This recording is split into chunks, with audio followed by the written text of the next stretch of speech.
દોસ્તો, એવું તો છે નહીં કે આપણા ગુજરાતમાં તકલીફો નથી, કંઈ પ્રોબ્લેમ નથી. એક નહીં અનેક પ્રોબ્લેમ છે અહીંયા. પણ શું આપણો વિપક્ષ ક્યારેય એ પ્રોબ્લેમને હાઇલાઇટ કરી શકે છે, એની માટે લડત આપી શકે છે બીજેપી સામે? એવું છે ને કે બીજેપીનું બધું 100% સારું છે એટલે આટલી ભવ્ય જીત થાય છે? ના, એવું જ નથી. અહીંયા કેટલાય પ્રોબ્લેમ છે અને એ પ્રોબ્લેમ વિશે ખુદ બીજેપી સમર્થક કહેતા છે કે હા ભાઈ અહીંયા આવું ચાલે છે અને અહીંયા આવું થાય છે, અહીંયા રસ્તા તૂટેલા છે, આ હે ઓલું બધું કહે છે. પણ તોય તમે વિચારો કે જનતા કેમ વોટ નથી આપતી?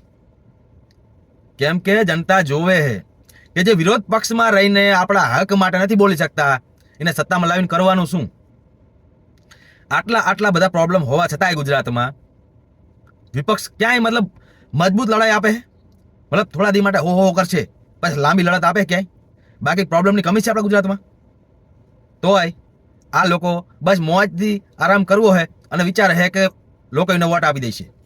પણ જનતાએ વોટ કેવી રીતે આપે? એને વિશ્વાસ તો આવવો પડે ને.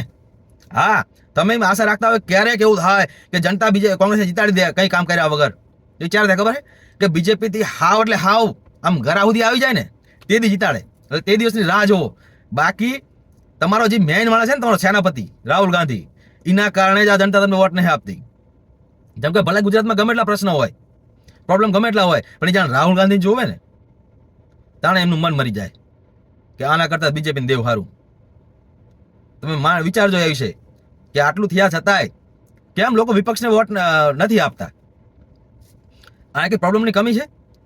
અરે પ્રોબ્લેમને તમારે સવાલ ઉઠાવવો હોય, અરે પડી જાઓની પાછળ એક 10 દી મુદ્દો હંકવી બંધ કરી દો. અરે એની પાછળ પડી જાઓ જ્યાં સુધી પ્રોબ્લેમનો સોલ્યુશન ન થાય. જનતાને તમારી લડત દેખાવી પડે કે અમારી માટે લડી રહ્યા છે, તો એ વોટ તમને આપે. આ તો અહીંયા અમારે શીખડાવવાનું બીજેપી સમર્થકોને. અમે બીજેપી સમર્થકો હોવા છતાં કહીએ છીએ કે હા ગુજરાતમાં પ્રોબ્લેમ છે, પણ ગુજરાતમાં એમ કહેવાય કે જે સારો ખેલાડી હોય ને એને ફૂલ ટોસ બોલ આપે તો 6 મારી દે. તો ગુજરાતમાં બીજેપી સરકાર વારંવાર ફૂલ ટોસ બોલ આપે છે, એટલા પ્રોબ્લેમ અત્યારે ગુજરાતમાં છે. પણ તોય તમને રમતા નથી આવડતું.